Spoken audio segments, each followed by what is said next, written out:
Here's our interview with Catherine Austin Fitts, the former Assistant Secretary of Housing under George Herbert Walker Bush. To say the information that she covers in this interview is vital is putting it lightly. My name is Catherine Austin Fitts. I am originally from Philadelphia. I went to university and business school and then to Wall Street in 1978, and eventually became a partner and member of the board of an investment bank called Dillon Read & Company, and left in 1989 to join the Bush administration as Assistant Secretary of Housing, Federal Housing Commissioner, and then left after 18 months to start my own company, Hamilton Securities, which was both an investment bank and software developer in Washington. And the company was very successful and became, unfortunately, embroiled in very serious litigation with the federal government. And it was through that process that I was forced to research and try and understand the corruption that was really taking over on Wall Street in Washington. And I then settled the litigation, and in the process, many people had come to me saying, how do I protect my own assets from the corruption? And so I started an investment advisory company and moved to a small farming community, Hickory Valley, Tennessee, where I live now. I really felt Washington was centralizing political and economic power, and I thought entrepreneurs have to take this wonderful new technology of the internet and use it to decentralize. You know, and America breaks down to 3,100 counties, and so my feeling was 3,100 counties have to decentralize and bring the economic power back to the economies. And another way to think about it is, if you study how the human body works, in a crisis we will preserve the blood for the heart and the lungs and the brains, and draw it from the toes. And if you look at our current economy, we're sending the blood to the toes and the fingers and pulling it from the heart, the lungs, and the brain, the real economy. And I really thought technology could help you reverse it. And in fact, it appeared to be working. It was very successful, which is, I think, why we ended up being the target. And you see that happen a lot to the companies that were using software to decentralize. They would get targeted, and this, you know, the government steal the software and all that kind of stuff. So, you know, this tension of, are we going to decentralize in a way that's that creates wealth, or are we going to centralize in a way that destroys wealth, is really the battle that's going on globally, and as part of what's been happening in America. One of the things to understand is that if you look at a household budget, or a family's financial cash flow. So if you look at our 401ks, if you look at our IRAs, our bank deposits, or other savings and investments, the taxes we pay, the money we waste on lottery, we're all shipping our money into Washington and Wall Street, and then it's trickling back, okay? It's almost like, you know, if you think of an irrigation system, we're sending our water down the river, it's hitting a dam, and it's not really coming back, but we have the power to shift the flows. And I was sitting, one of the ways I realized it, I was sitting with 3 women here in Tennessee, and one of them, I always get people to talk about their money. So one of them said that she had her retirement savings in the local bank, and their correspondent bank is a large New York bank, over, approximately 1,000 miles away. And so she's earning about 3%. Let's say the bank's paying 4% to get that money. And then the second woman has an IRA, and she had stock in the same New York bank. And this was before 2008, because in 2008 she would have lost most of her money. But she figured she's getting about 5% for that equity investment. So figure that bank's paying 4 to 5% to get the capital of these 2 women. So they're sending their money to New York and getting back about 4 to 5%. The third woman had started a business with a credit card from that same New York bank, and after she had borrowed the money, they had jacked up the interest rate to 23%. So these women are sending their capital and getting about 4%, and one of their best friends is borrowing it back at 23%. Now, that is, you call that on Wall Street a 2,000 basis point arbitrage. That's a huge spread. And when you look at the cash flows, there's no reason why those women, alone, or those women with a local bank or local financial institution can't circulate that money in a way that's going to make them all much more money. So no one needs a bank over 1,000 miles away in between three friends with those cash flows. But that's what's happening, and it's happening all across the economy. They can lend to each other, or if they don't want to lend to each other, there's services now where literally you can go to a company that will just service the loan and write up the documents and service things among people who are family or friends. So that's one way you can do it. But you can also go to a local community bank and say, you know, we're not in the lending business and we don't want to become financially knowledgeable about all this. Will you make a loan? One of us has CDs. We'll post our CDs as collateral. This third person will write a contract to the first saying, I'll guarantee it because you don't want to take the risk. And then the third person, you know, the third person will borrow. You do it all with a community bank. The community bank takes a spread that is a lot less than 2,000 basis points and say, you know, the borrower could pay 12%. Okay, so these two, instead of making 4%, let's say they make 8%, the bank makes 4%, and everybody's happy except the New York, you know, the big New York bank. But then you keep the money locally. And you can go through our economy and you'll see the same thing happen. I just described a loan, but I can show you the same thing with equity investments. I mean, how many people said that Enron was a better investment than Hickory Valley Meat Market? I beg to differ. I still have the Hickory Valley Meat Market. You know, they don't have their money from Enron. So if you go through the household budgets and cash flows in every community, and you start looking to see, how can I take the blood out of the toes and engineer it back into the heart and lungs in a way that makes me money, those opportunities are abundant, particularly if enough of us start to see them and do them. I was lying on the table at a natural practitioner's office, and she was explaining to me how a tapeworm works in your body. What a tapeworm does, it injects into you a chemical that makes you crave what's good for the tapeworm. So, you know, you are the one who feeds yourself whatever it is the tapeworm wants. And so you go through this process where you feed the tapeworm and the tapeworm grows stronger and stronger and stronger, and you grow weaker and weaker and weaker.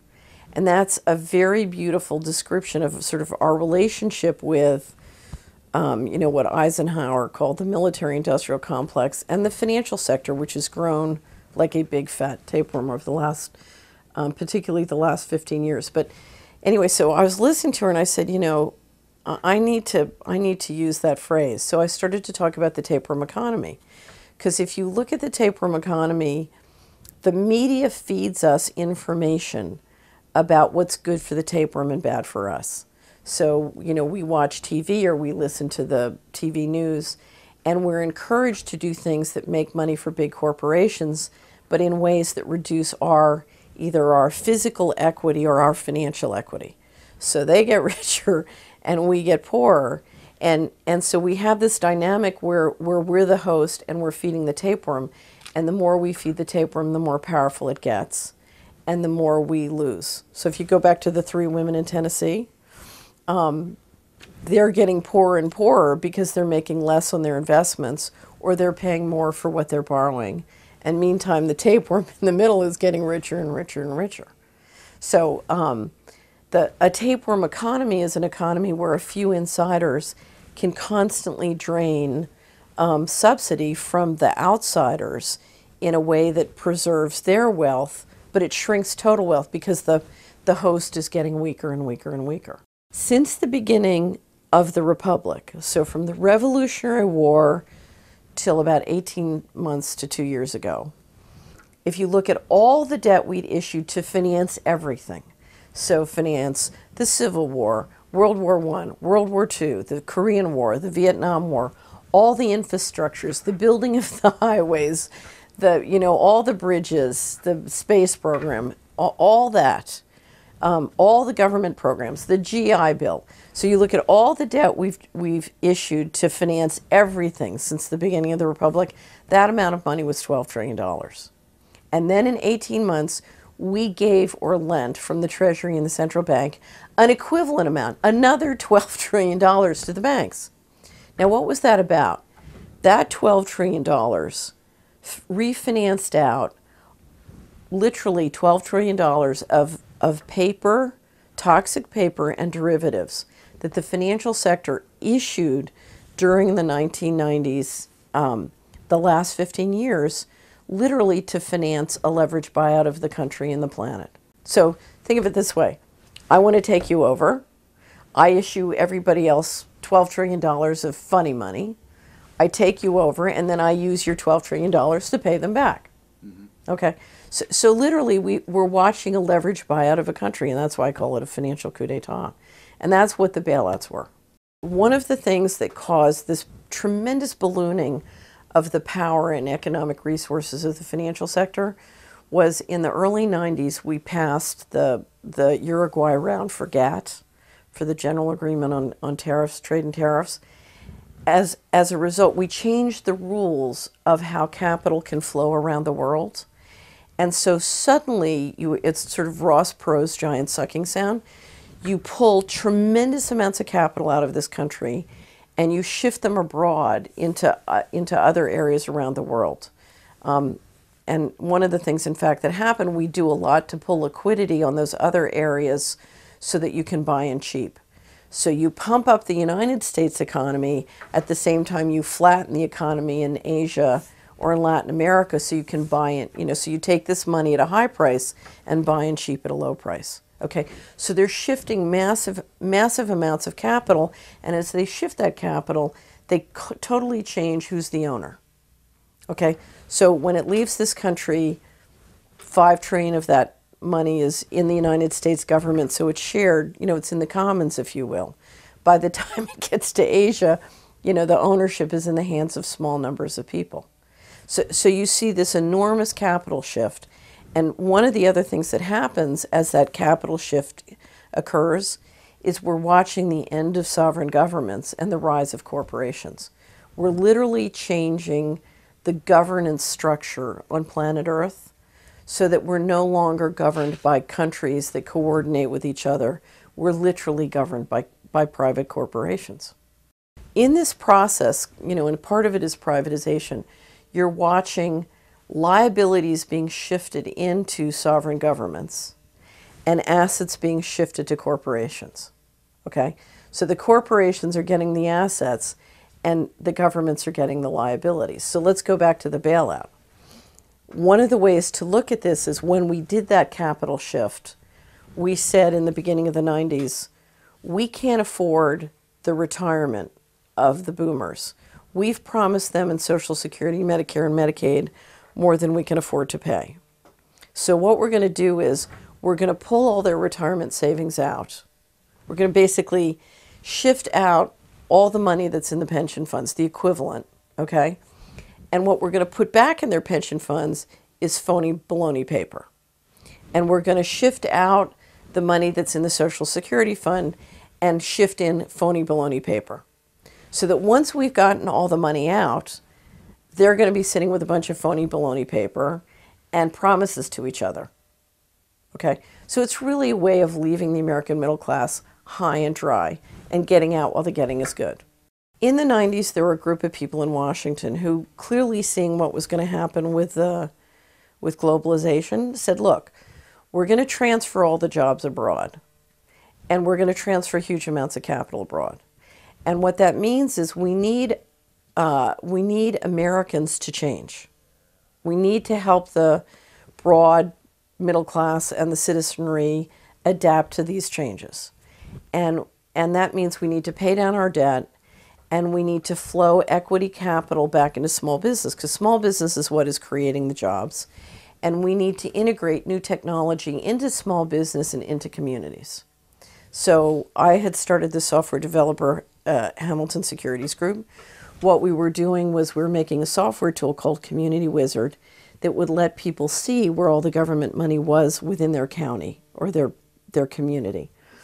And part of that was to do these things, you needed to re-engineer and make government investment much, much more productive. There's tremendous waste, still is.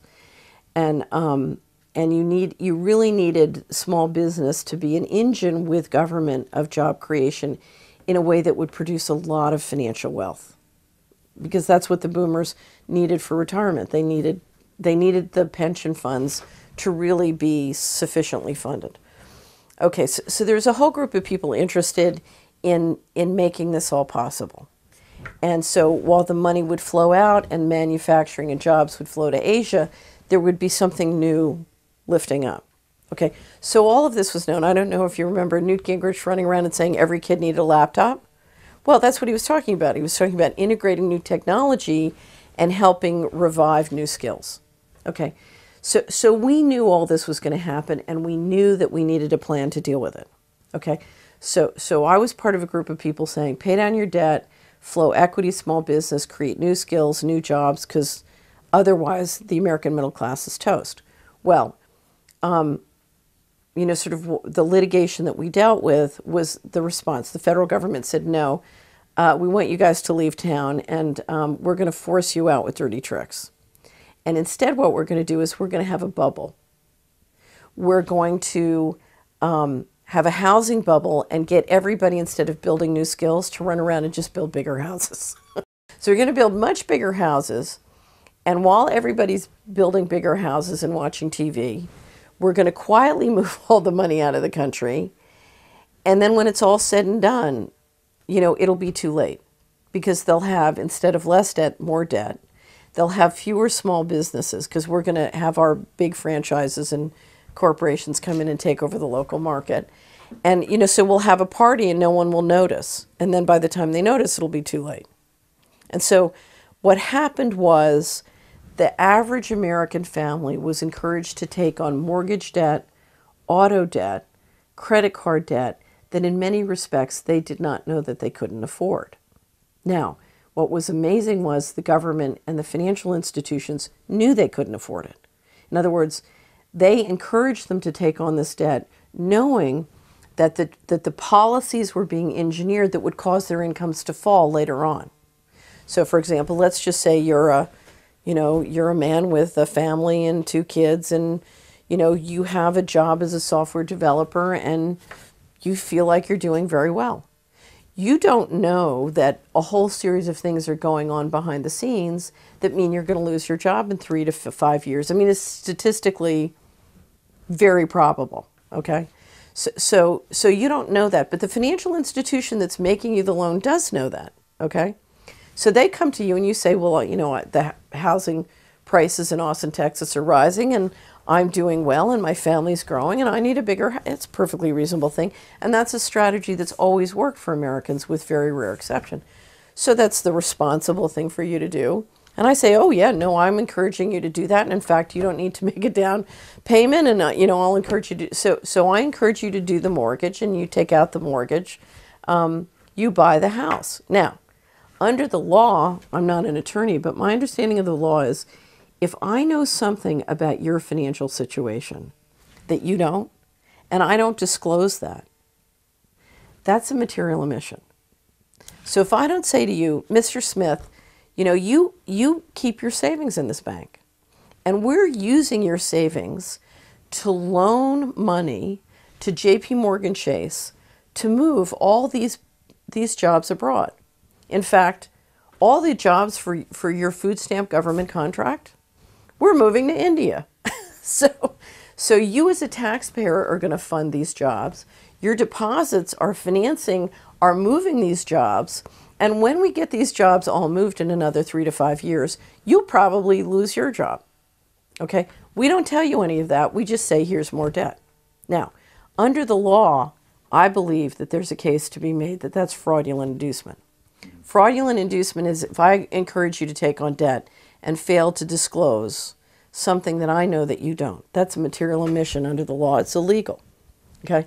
Now, if that's the case, just speaking as the former Assistant Secretary of Housing, the vast majority of mortgages originated in the United States after 1996 were fraudulently induced. Now, we can all say that. Even, let's say the Supreme Court decides tomorrow they're all fraudulently induced. The reality is our pension funds own them. So we just sold our fraudulently induced mortgages into the pension funds, and if we can't pay off those mortgages, then guess what happens to our retirement savings? In the summer of 2000, I was giving a speech to a group of people called Spiritual Frontiers Foundation International. And they have a conference once a year to discuss how they as a group can help our society evolve spiritually. They're very well educated, very wonderful, very committed people. So I'm in the middle of the speech, and a friend of mine had asked me to give a speech on, it's called How the Money Works on Organized Crime. And it later became an article called Narco Dollars for Dummies.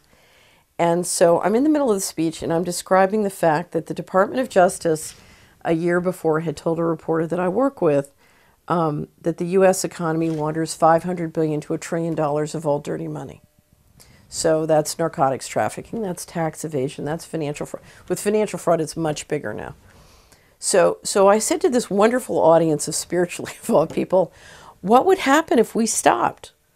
And there was a little sort of conversation, and they said, well, you know, our mutual funds would go down because that $500 billion to $1 trillion wouldn't come into the stock market, you know, go to London or Zurich or Hong Kong. And we'd have trouble financing the government deficit because we need to borrow all this money to finance. So our taxes might go up or our government checks might stop. And I said, okay, well, let's pretend there's a big red button up here on the lectern.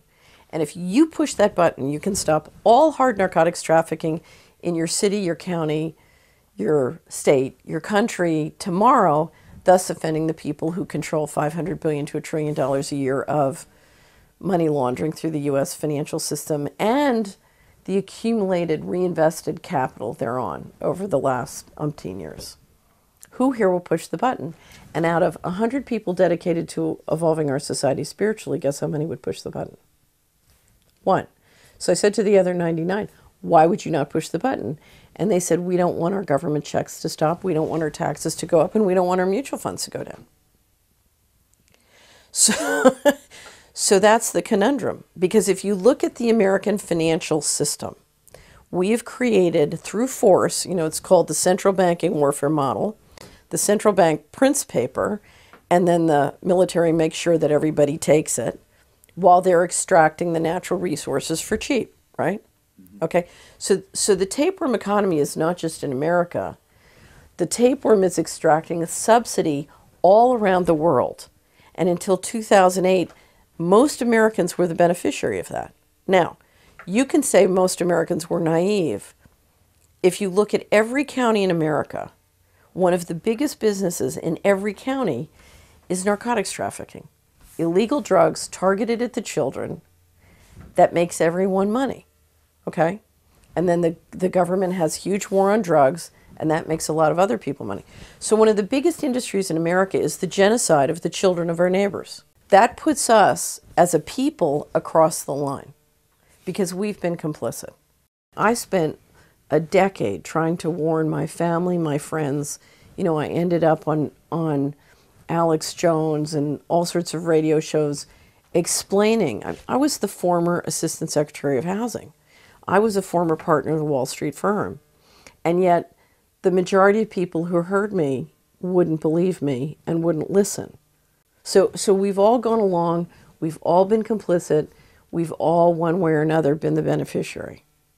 And, you know, and it's hard, it's hard to face what has to be faced. I used to have a pastor in Washington who would say, if we can face it, God can fix it.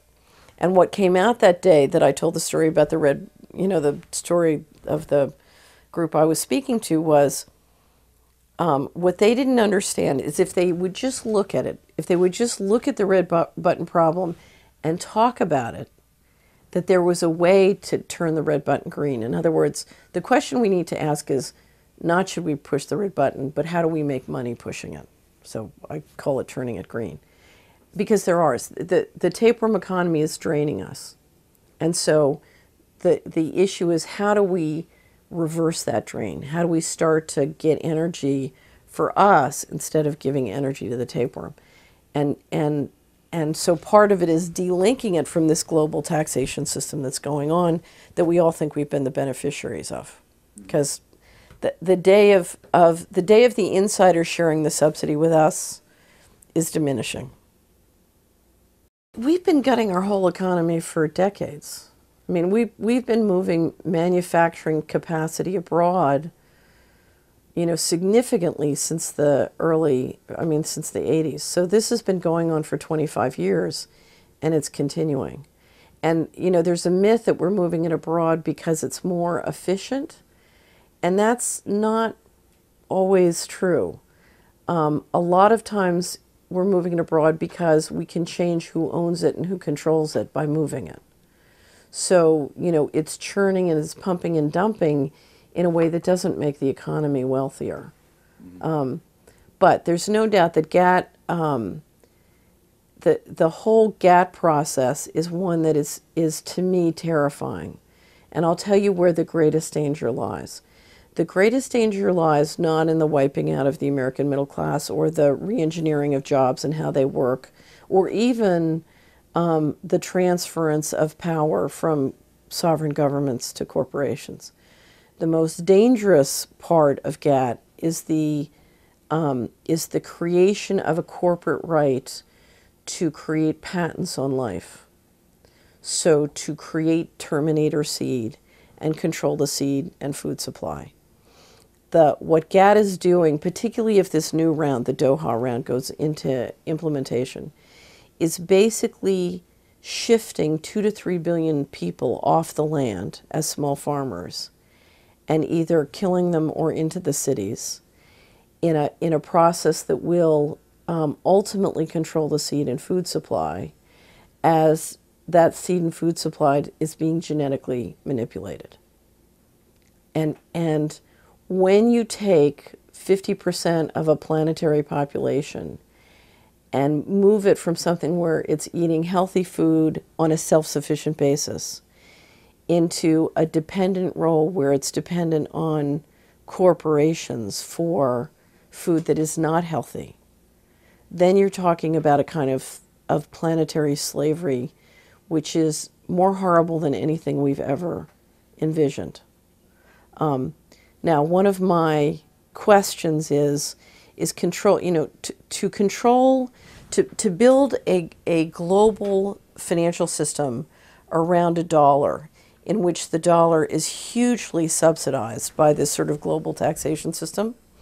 I mean, to give you an example, you know, you're the Chinese, I'm the Americans, I sell you dollars way above market level, and you take them and hold them while they go down 5% every year. That's a taxation system through the balance sheet, okay? So one of the ways I do this is not only by having a military, but by controlling oil, okay? So controlling a very important physical asset is almost essential to having currency control.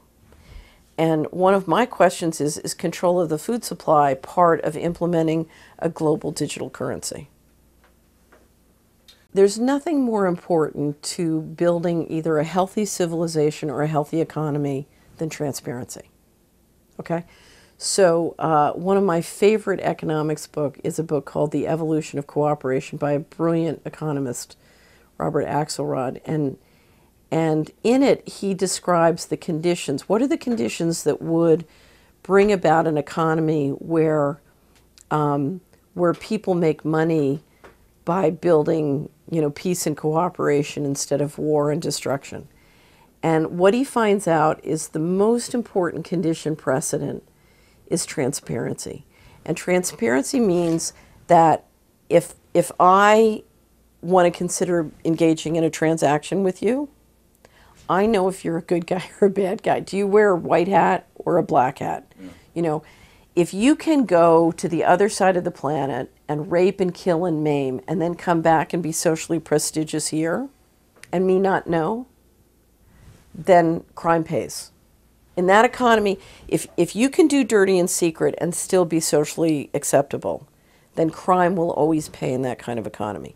So the condition precedent to a healthy economy is, how can we make it expensive to be a criminal? Okay? Because if I know you're wearing a black hat, then it's like, ooh, I don't want to do business with you. Okay? So what we have in this economy is one in which literally people are doing all sorts of nefarious things, and then they're held up as being admirable and respectful, okay? And they continue to be, in other words, they can engage in $500 billion to $1 trillion a year of money laundering and the profits from that, but still be considered socially respectable. Let me just use another example.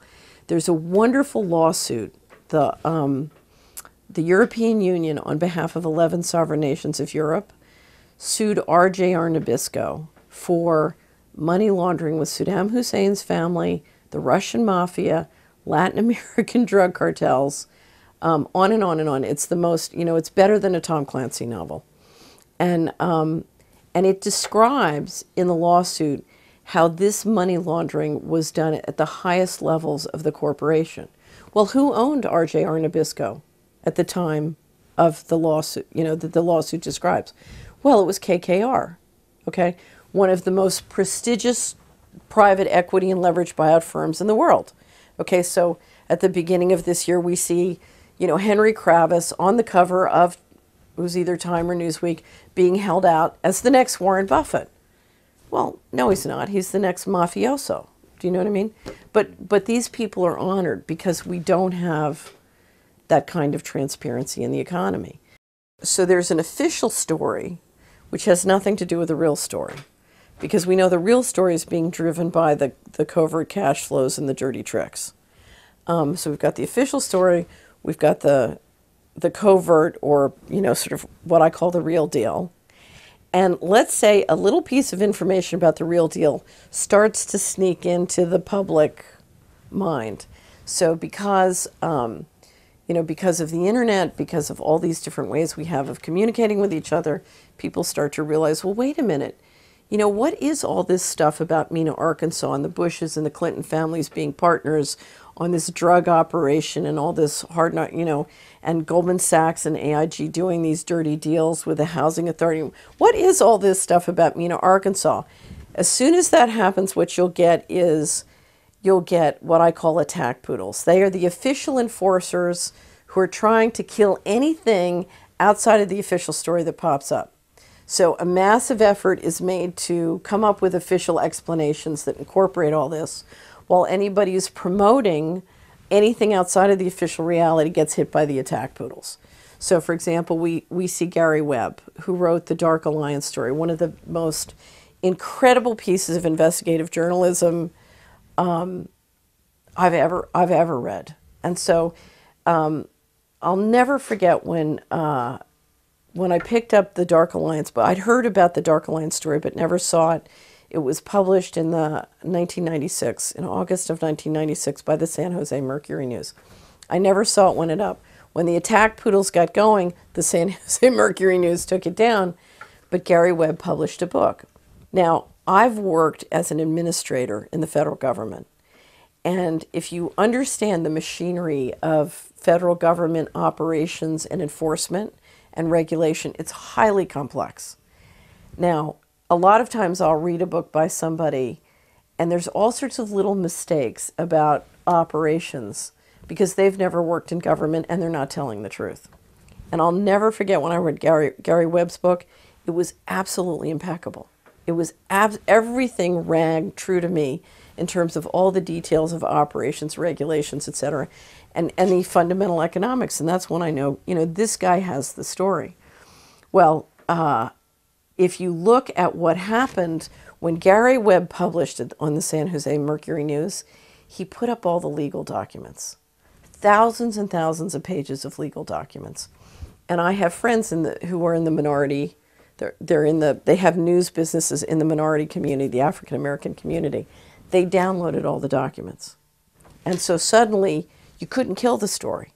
Gary Webb's story was credible with the people because he gave them the hard evidence. He gave them the documents. He wrote a story that absolutely rung true, whether it was in the African American community or to me as a former government regulator. So 360 degrees, it rang true. So what did they do? They turned the attack poodles loose on him. And if you read the story of how Gary Webb was targeted and just literally run out of the news business, it's incredible. So the attack poodles are very, very dangerous. And I know because I've been the target of them. I was, during the litigation, we dealt with a smear campaign that was, invasive, unbelievable. There was one group that had is sort of the leader of the effort with 17 full-time people, just mailing packages of information to media and trying to get them to write stories. And we constantly had one reporter who literally would write something that was factually not true. Our attorneys would call. We had to threaten a suit, but they didn't really care. They had no interest in what the truth was. We had an amazing thing where we spent a couple hundred hours with the Washington Post, gave them all the legal documents, everything. They were going to write a story. Literally, in 24 hours, the story disappeared. The reporter wouldn't answer my phone calls, went away. And that left the field open for the attack poodles. And so whether it's stopping a whole bunch of stories or the attack poodles attacking, anybody who tries to build a story outside the official story is attacked. Now, the interesting thing is it doesn't work anymore, okay? And the reason it doesn't work anymore is where you have somebody outside the official story who's prepared to say, I don't want to rise at CNN.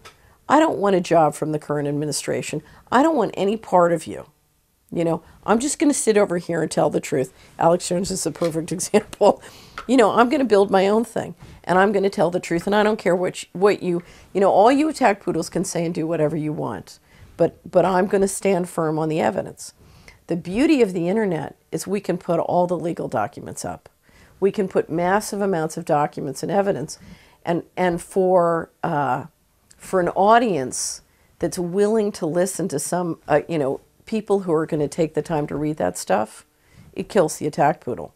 And that's why you're seeing more and more shift. If you look at the media numbers, whether it's, are they reading the Wall Street Journal or the New York Times, or are they watching CNBC, the numbers are swinging and moving towards the people who are telling the story.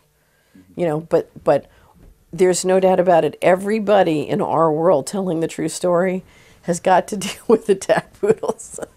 In the spring of 1997, the president of CalPERS, the largest pension fund in the country, was on one of my boards, and we gave a presentation to them about my vision of how you could re-engineer the flow of money in communities to rebuild the American economy and do it in a way that would make a lot of money for pension funds. So I had this whole thing on, how we could reinvent America and make sure the boomers had enough for retirement and everything.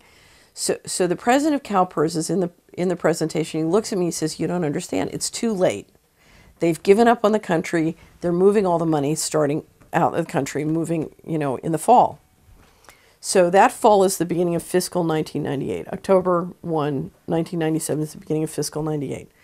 $4 trillion proceeds to go missing.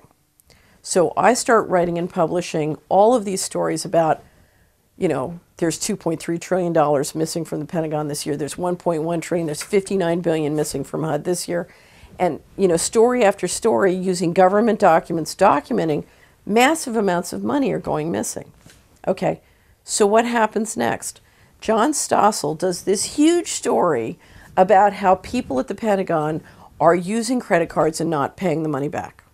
Okay, this ricochets everywhere. It's like the big thing. All my neighbors are saying, "Oh, did you hear about this horrible Pentagon?" Now the money is less than 1% of 1% of the $4 trillion that's going missing.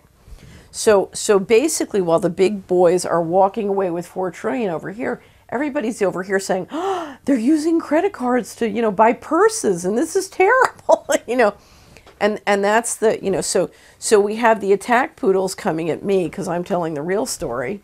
Meantime, we have the John Stossels of this world keeping everybody interested on irrelevant things.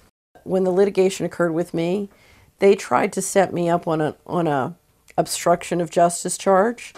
What happened was they seized our offices on a false pretext. And while they were in the office, we had shredding bins that were empty. They took trash that we had in a bag that we were saving because we couldn't throw anything out because of the subpoenas. So we had the trash all saved. They opened up a trash bag, emptied the trash into the shredding bin, took corporate accounting records, put it in the bin, and then took pictures of it. And the property manager in the property saw them doing all of that. And he looked at them and he said, "You can't do that. That's, that's falsification." And they said, it was the HUD Inspector General's counsel said, "Shut up, it's none of your business." And after they left, we cleaned up the whole building, and the property manager was so touched. He called me and he said, "I want you to bring your lawyer over. I want to give you an affidavit because they're trying to falsify a charge against you." Well, as this was happening, they wrote us a letter accusing us of throwing away documents, that were, under the subpoena. And so they were clearly trying to set us up on an obstruction of justice charge. Now, he gave us an affidavit, and we turned it in the court, and the court just said, "It's SOP." I didn't know what that meant. So I called a guy who used to work in the HUD IG's office, and I said, "What's SOP?" He said, "Oh, that's standard operating procedure. If they have no evidence of any wrongdoing, they'll just they'll frame you on obstruction of justice." So this goes back again to the fact that, you want to attack them and make them look ridiculous, or if you can't do that, you want to set them up and falsify evidence to get them.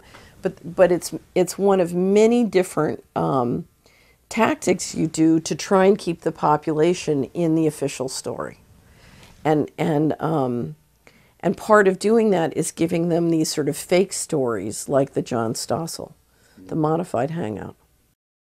If I put money in an investment as an investor and I get a return, I get a dividend or I get an interest, that's my return to the investor. But an investment also has a return to the ecosystem that the investment is in. So let's say we get together and we build a convention center and we buy bonds to finance the convention center, and we get a coupon on our bonds, we get interest. But that also has an impact on the city in which the convention center is built. And that impact can be positive or negative. And I call that the return to the network. Okay? So an investment has a return to the investor, but it also has a return to the network. And the whole return is the total economic return. So we have return to investor, return to network, 1 + 2 = return, total economic return. Okay. The way we've run our economy is we've rigged return to the investors through the government to be positive at the expense of the whole. So we have a positive return to Goldman Sachs, a negative return to the network, and the total is negative. We're shrinking the pie. Goldman and their investors are getting richer, but the pie is shrinking. Okay? Now, it's hopeless if you don't change. In other words, if the tapeworm keeps draining the body will die. However, it's really simple.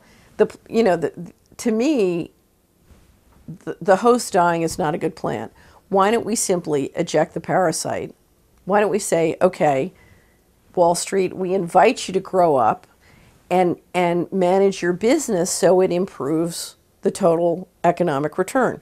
The old saying, what's good for General Motors is good for America, was, you build up your manufacturing, you build up your technology, you make better and better products, you sell them successfully around the world, that creates jobs, that creates and so what was good for investors was good for the total economy.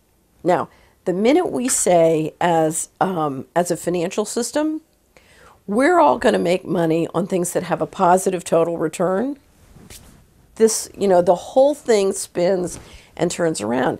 And the funny thing is, particularly if you unsuppress technology, which is available or known or sitting in the labs, there's enough wealth to create wealth that's mind-boggling. It's just mind-boggling. But that wealth creation requires aligning the interests of the financial system with the interests of people. So we have to, the message from the financial system is, we're going to make money by controlling life, okay? So we're going to give you ID cards, and we're going to have a war on terror, and we're going to patent seeds, and farmers are not allowed to make their own seed or save their own seed. They have to have Terminator seed. And so the financial system is saying, we're going to create a few big corporations and they're going to control everything, and you're going to do what we tell you. And so it's a force. It's an economy of force.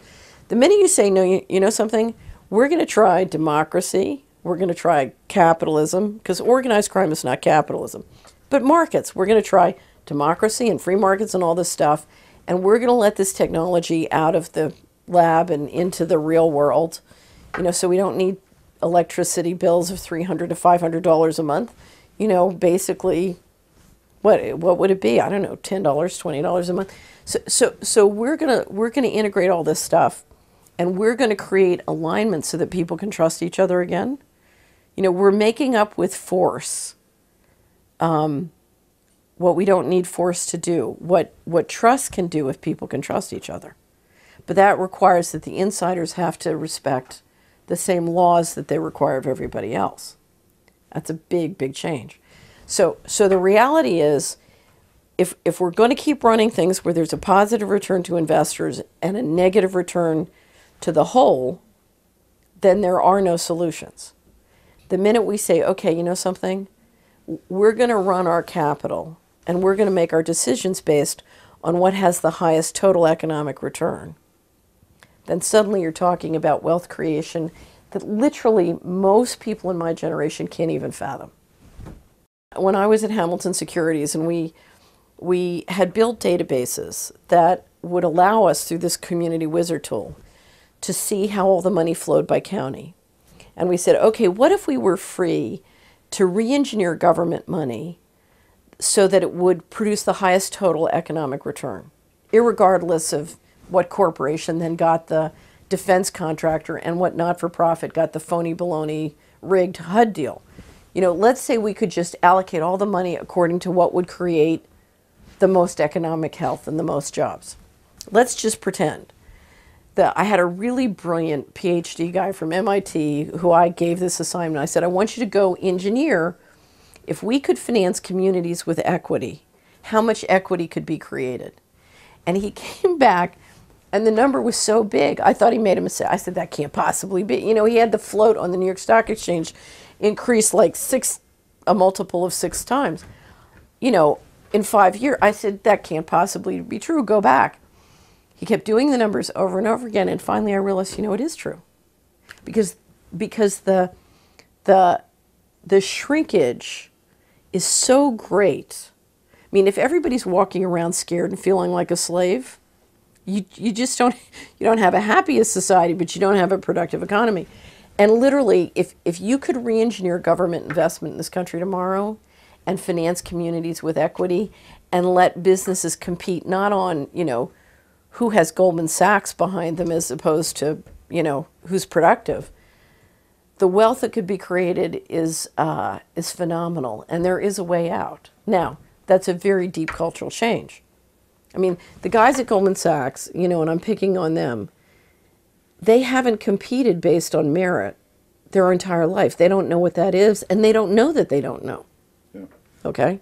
And that's, that's a real big problem. What the population believes is that crime pays. Because, in fact, it has. Historically, crime has paid. And we're coming into an end game, and the question in that end game is, a lot of the people who've been following the criminals because they thought it paid are now discovering maybe it's not going to pay. But to date, it always has. The health care bill is an effort to satisfy. You have a whole group of people who are out of alignment politically. So you have pharmaceutical companies and insurance companies that want to make more money, even though their businesses have what I call a negative total economic return. In other words, the health of Americans continues to deteriorate, and the more money they make, the more our health deteriorates. And so we really have a non-alignment between the people, the customer, and the corporations who are supposed to be serving the customer. And the way the corporations have resolved that is to go to Washington and get Washington to pass rules that force the customer to pay the corporations whether they need them or not, or whether they can afford them or not. Okay? And it's really a way of liquidating the wealth of the people to prop up these corporations. So, for example, people in New Zealand or Mexico will describe the fact that they can buy lots of drugs, pharmaceutical drugs, for 10 cents on the dollar of what we pay here. Okay, so clearly government is using their governmental authority to force profits into the pharmaceutical cartel within the taper. So you have a whole bunch of corporations who, as Americans' income fall, are looking to use government to engineer more profits into them. Okay. At the same time, you have a large number of people in the population who don't have health care, are very concerned about that. We know that one of the number one, or one of the greatest reasons for bankruptcy and real trouble with credit card debt in this country is people with healthcare problems. So you have, and then of course you have an aging population. So we have a population that is very concerned about their ability to get health care or access to it, that are hoping to get some kind of health care. So you watch the people come into this process, and you watch the corporations come into this process, and of course there's a huge non-alignment. Now, in the backdrop, there's a third agenda, which to me is the most important agenda in the mix on healthcare reform. And that agenda is the desire to have much greater control. Okay? Now, you can say it's the government, but in fact, if you look at who really controls and operates and runs the government, it's not the government. It's very powerful private interests behind the government. Some people call it the shadow government, but there are groups behind that.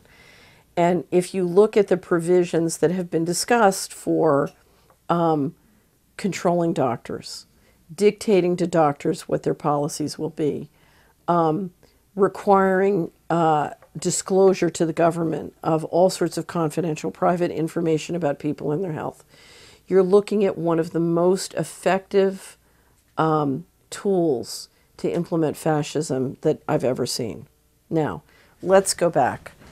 If you and I were to walk into Washington and say, oh, we have these 21 agencies, we have the Department of Housing and Urban Development, we have the Department of HHS, Health and Human Services, we have the military, we have all these different agencies. You would see lots of different agencies. That's not what I see. What I see is 3 defense contractors who control and operate the databases and the IT systems for all 21. So I don't see 21 agencies. I see Lockheed Martin. Okay, I see DynCorp. I see, and they have the data. They have this data and this data and this data and this data and this data. Okay, now let me step back in time. Edwin Black wrote a magnificent book on the Holocaust about IBM helping the Nazis build the database operation they needed to implement the Holocaust. Okay, now, who's just been chosen as one of the lead contractors on our census? IBM, okay? And Lockheed Martin, I believe. So if you look at all the databases they have from around the country already, and you combine those databases with the data that could come from the healthcare bill on everybody's personal health information and their accurate address, what have you got? You've got the basis, you have the equivalent in 2010 of what the Nazis had to do the Holocaust. God forbid you should combine that with a national ID card, okay? But you're basically you're turning over to a small handful of private powerful interests, a complete database on this country that, combined what they have through the banking and other systems, is unbelievably phenomenal. And you layer on top of that artificial intelligence. Now, at the heart of any health situation, you have a patient and a doctor. And the thing that most protects that patient is the oath that doctor takes. That doctor's ethical commitment is to do whatever is in your interest. So if I'm in an emergency room and I'm trying to save your life, I don't think, giving you this shot of adrenaline is more expensive than you can afford. My obligation is to save your life. When you fundamentally re-engineer the government rules and regulations so that they supersede that oath, then you're talking about creating a world in which your power as a citizen is radically diminished, because I'm cutting off from you the information and resources you need to make wise decisions about your health. Now, we're talking about healthcare. That change is happening across the board. The IRS is requiring tax preparers to enroll in, with the IRS and become not your tax preparer with ethical obligations to you, but their enforcement arm. So it's your doctor, it's your tax preparer, it's your accountant. All across the board, the professionals that you use in every aspect of your life are suddenly having their regulatory structure re-engineered so that person's ethical obligation is to the government and not you. And what that means is you can then be literally at the most intimate levels of your life and your finances. Your whole life can be engineered to serve the corporations and not you.